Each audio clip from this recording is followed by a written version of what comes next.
morning to all my friends. My name is Gaurav, and today we are discussing the history topic, particularly the Indus Valley Civilization. So, जैसा कि आप देख सकते हैं कि आज हिस्ट्री का टॉपिक स्टार्ट करने वाले हैं। इंडस वैली सिविलाइजेशन से जनरली हिस्ट्री स्टार्ट हो जाती है, लेकिन एक्चुअल में ऐसा कुछ नहीं होता।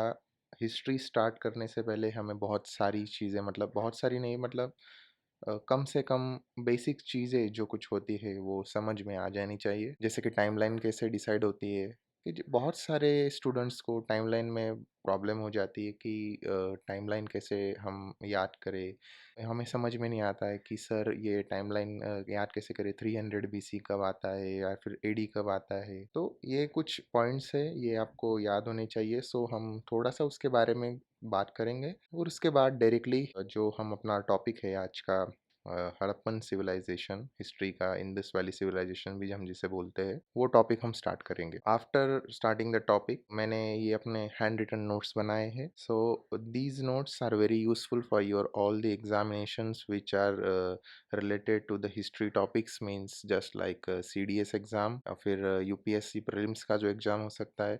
यूपीएससी प्रीलिम्स के हिसाब से ये कुछ कंसाइज नोट्स हो सकते हैं अगर आपको बहुत, मतलब आपने पूरा सिलेबस कवर अप कर लिया है और उसके बाद अगर आप रिवीजन करना चाहते हैं तो आप ये वीडियो देख सकते हैं या फिर इस नोट्स को प्रिफर कर सकते हैं। If you want this notes then make sure comment on video and I will try to give you the notes. Okay, start करते हैं टॉपिक हमारा। सो पहला टॉपिक था हमारा कि हम टाइमलाइन के बारे में डिस्कस करना चाहते थे। तो टाइमलाइन कैसे होती है, तो टाइमलाइन हम डिस्कस करेंगे कि एडी और बीसी में। ओके, सो एडी का मतलब क्या होता है, एक्चुअल में एडी का जो मतलब होता है वो एनो डोमिनी होता है। एनो डोमिनी ये जो वर्ड है, ये एक ग्रीक वर्ड है एनो डोमिनी। सो उसका मतलब होता है आफ्टर द बर्थ। ओके, और जो बिफोर बर्थ आएगा उसको हम बोलेंगे बीसी या फिर BCE। एक्चुअल में ये जो टर्म थी BCE, जो ब्रिटिश पोप होते हैं, जो भी क्रिश्चियन पोप होते हैं, उन क्रिश्चियन पोप के एक जो कमांडर होते हैं, तो उन्होंने ये टर्म दिया था एडी। ओके, BCE का मतलब होता है before the birth of the Jesus Christ. Christ, you know, the Jesus Christ. And BCE means what, before the birth of Jesus. And AD मतलब एनो डोमिनी या फिर आफ्टर द बर्थ। सो जो Greek pope थे, उन्होंने, जिन्होंने ये calendar या फिर ये जो टाइमलाइन डिसाइड करी है, उन्होंने BCE को जीसस के बर्थ के पहले डिसाइड किया था और एडी मतलब जीसस के बर्थ के बाद जितने भी दिन आएंगे उसे उन्होंने एडी से लिया था। तो जब आप हिस्ट्री पढ़ना स्टार्ट करेंगे, तो हिस्ट्री स्टार्ट करने में आपको, जब आप इंडस वैली सिविलाइजेशन पढ़ेंगे, उसके बाद जो वैदिक लिटरेचर पढ़ेंगे, उसके बाद आप वैदिक लिटरेचर का मगध एम्पायर पढ़ेंगे, मौर्यन एम्पायर पढ़ेंगे, उसके बाद जो अलग अलग एम्पायर या फिर डायनेस्टीज आएंगी, तो मिडिवल हिस्ट्री आते आते, मतलब जब आएगी, तो आपका BC जो है ईयर है, वो ईयर जो है वो कम कम होते जाएगा और उसके बाद बढ़ना शुरू होगा। ओके, तो ये छोटी सी टाइमलाइन हो गई और हमने डिस्कस किया कि BC और AD में डिफरेंस क्या होता है। उसके बाद हम टॉपिक स्टार्ट करेंगे कि इंडस वैली सिविलाइजेशन क्या है और कहाँ से आई है। ओके, सो जैसा कि हमें पता है कि जो इंडिया है वो डाइवर्सिफाइड कंट्री है। हम ऐसा भी आज कह सकते हैं कि इंडिया में अलग अलग रिलीजन के लोग, अलग अलग कास्ट के लोग मिलजुल कर रहते हैं। लेकिन इस डाइवर्सिफाइड इंडिया का बहुत अच्छा कि रक्त रंजित इतिहास भी है और एक अच्छा इतिहास भी है जिसको कि हम आज भूल गए। So first of all, Indus valley start करने से पहले हमें डिफरेंस पता होने चाहिए कि इंडस वैली में रहने वाले लोग कौन थे, मीन्स आर्यन कौन थे, और उसके बाद जो द्रविडियन लोग हैं, जो नेटिव इंडियंस कहलाते हैं, उनमें डिफरेंस क्या होता है। सो आर्यन इन्वेजन्स की बहुत सारी थेरीज होती है कि आर्यन कहाँ से आए, कैसे आए, जैसा कि हम आगे देखेंगे भी कि आर्यंस इन्वेजन की थेरी क्या होती है। ओके, माइग्रेंस आर्यंस माइग्रेशन की थेरी क्या होती है। वैदिक सिविलाइजेशन के बाद हम वो टॉपिक स्टार्ट करेंगे। सो सबसे पहले जैसा कि आप ये जो नोट्स है मैंने हैंड रिटन बनाए हैं, जैसा कि आप देख सकते हैं कि हिस्ट्री टॉपिक है Indus valley civilisation. So directly town से शुरू करेंगे। सो हम ज़्यादा टाइम पास ना करते हुए हम डायरेक्टली टॉपिक को स्टार्ट करेंगे। So if you want you can write these notes after stopping the video, or you can comment this. I will try to share you the PDF of my notes. So, major towns and their findings कौन कौन सी होती है? So generally CDS या other examinations में question पूछ लिया जाता है कि ये फाइंडिंग किसने की, वो फाइंडिंग किसने की, जो हमारे मॉडर्न हिस्टोरियन से कंट्रोवर्सी क्रिएट नहीं करना चाहता, बट ये सही बात है कि मॉडर्न हिस्टोरियंस को हमारी जो हिस्ट्री है वो ऐसे ही पढ़ाने में अच्छा लगता है कि मतलब एक्चुअल में हिस्ट्री इसलिए बोरिंग होती है कि हम देखते हैं कि ये जो हमें पढ़ना पड़ता है ना, major towns and findings, okay, सब हम कहते हैं, सारे टीचर्स आज तक के आपको पता होगा सारे टीचर्स ने कि यार हिस्ट्री पढ़ो तो अपने लिए पढ़ो, मतलब जो पास्ट में गलतियां हुई है उससे सीखो और उसको आगे दोहराओ नहीं, तो अच्छे से काम करो उसको याद करके। इसके लिए हम हिस्ट्री पढ़ते हैं, या फिर वो हमारा इतिहास होता है कि हम पहले कैसे थे और आज तक हमारा एडेप्शन कैसे हुआ है, हमारी नस्ल कहाँ से आई है, उसके हिसाब से और इसको नज़रिए में देख के हम हिस्ट्री पढ़ते हैं। जैसा कि आप देखोगे कि आजकल करंट अफेयर्स का जो टॉपिक है उसमें बहुत चल रहा है कि एनसीईआरटीज में से कुछ टॉपिक्स हटा दिए गए हैं। अभी मुगल इतिहास हटा दिया गया है, उसका इम्पैक्ट क्या पड़ेगा क्या नहीं पड़ेगा वो भी हम आगे वाले आने वाले वीडियो में देखेंगे ज़रूर। मेरा टॉपिक ये था कि ये पूछ लिया जाता है तो ये आपको करना ही पड़ेगा क्योंकि आपको एग्ज़ाम क्रैक करना है, तो बोर मत होना प्लीज़। और ये जो टॉपिक है ये ऐसा ही रहने वाला है कुछ, जब तक वैदिक सिविलाइजेशन या फिर जैनिज्म बुद्धिज्म खत्म नहीं हो जाता तब तक थोड़ा सा आपको बोर लगेगा। उसके बाद हम जो हिस्ट्री स्टार्ट करेंगे, जब डायनेस्टी स्टार्ट करेंगे तो ग्रेजुअली आपका इंटरेस्ट बढ़ता जाएगा। हड़प्पा जैसे कि आप देख रहे हैं यहाँ पे, तो हड़प्पा का जो एरिया था वो पंजाब और पाकिस्तान का जो आज का एरिया है वहां तक फैला हुआ था। पंजाब मतलब पूरा पंजाब नहीं था, पंजाब का जो फर्टाइल इलाका था वो, और पाकिस्तान का जो सिंध का फर्टाइल इलाका था वो। पश्चिमोत्तर भारत जो है हमारा, नॉर्थ वेस्टर्न जो इंडिया है वहाँ का जो ये एरिया है पश्चिमोत्तर भारत जिसे हम कहते हैं, तो यहाँ पे पंजाब और पाकिस्तान के एरिया में हड़प्पन सिविलाइजेशन रहा करती थी। ये दिमाग से निकाल लीजिए कि हड़प्पा सर ये कहाँ से आए थे, लोग कौन थे, ये हम आगे देखेंगे।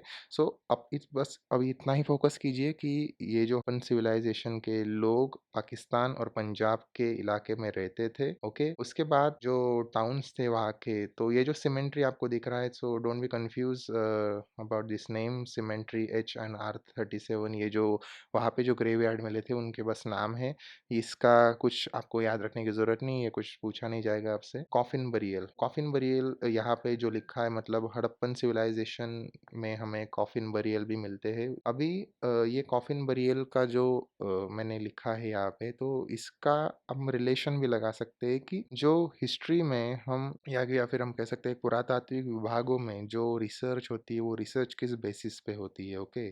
सो वो जो रिसर्च होती है वो हमें बताती है कि हमारे जो पूर्वज थे वो पहले कैसे रहे होंगे, क्योंकि बहुत सारे स्टूडेंट ये क्वेश्चन करते हैं कि मैक्सिमम स्टूडेंट बोलते हैं कि सर आप ये बताइए कि आपको कैसे पता चला, आप थोड़ी तब थे। तो यार मैं भी नहीं था, आप भी नहीं थे, और जो रिसर्च करने वाले हैं वो भी नहीं थे, okay.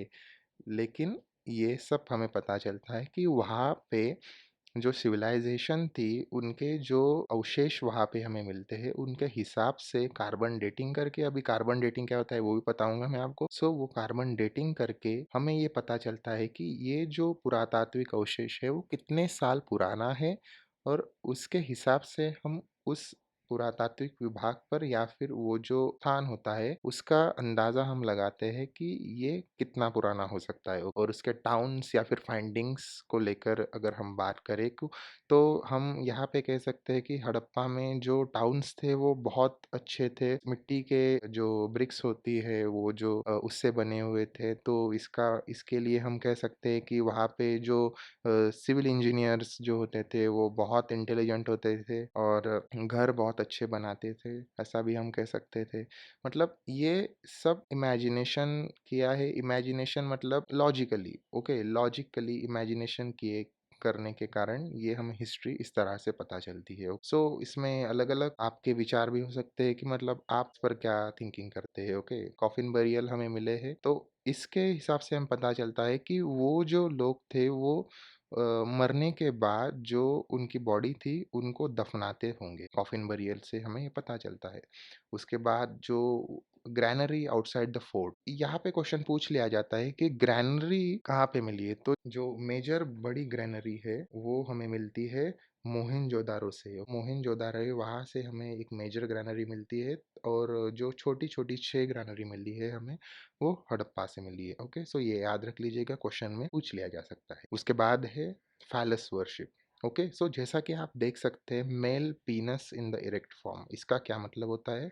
So male penis in the erect form. अभी बहुत सारे जो स्टूडेंट्स है वो इसके बारे में हंस लिया करते हैं कि ये मतलब ये कैसे हो सकता, ये कुछ भी कहते हैं, मतलब फैलस वर्शिप कैसे कर सकते हैं। एक्चुअल में हंसने से ज़्यादा हम इस पे फोकस करना चाहिए कि हमारा जो इतिहास था, या फिर हमारे जो लोग थे, हमारी जिनसे उत्पत्ति हुई है, जो हमारे एंसिस्टर है, वो एंसिस्टर जो अपने सराउंडिंग्स की जो भी सुपर नेचुरल पावर्स होती है, या फिर जो नेचुरल पावर्स होती है, उन सब में भगवान देखते थे। नेचुरल पावर्स में, या फिर सभी नेचर की वस्तुओं को पूजनीय रहा करते थे, क्योंकि उसी से हमारा जन्म हुआ है, इसलिए हम सारे जो नेचुरल पावर्स है उनकी पूजा करते थे। जैसा कि आप आगे देखेंगे कि हम अग्नि की भी पूजा किया करते थे, हम वायु की भी पूजा किया करते थे, उसके बाद हम वरुण है उसकी भी पूजा किया करते थे। सो वहाँ पे हम जो माता-पिता है उनकी भी पूजा किया करते थे। हमें गर्व होना चाहिए कि हम नेचर की हर एक चीज़ को पूजनीय समान समझते हैं और उनकी अवज्ञा नहीं करते हैं। तो ये आप ध्यान में रख सकते हैं। तो ये जो यहाँ पे लिखा है कि फैलस वर्शिप मतलब जो इरेक्ट पीनस होता है उसके फॉर्म का एक आकार होती है, तो मूर्ति पूजा हम जिसे कह सकते हैं। हम इस पर सर्च भी कर सकते हैं कि मतलब phallus worship on Harappa. Okay, so ये देखिए, जैसे कि आप देख सकते हैं, phallus worship started by Harappa which later evolved and became the respectable form of worship among Hindus. Okay, so कुछ लोग इसको रिलेट भी करते हैं कि शिवलिंग से रिलेट होगा, लेकिन ये ऐसा कुछ नहीं है, ये सब मिथ है। शिवलिंग का जो मिथ है कि शिवलिंग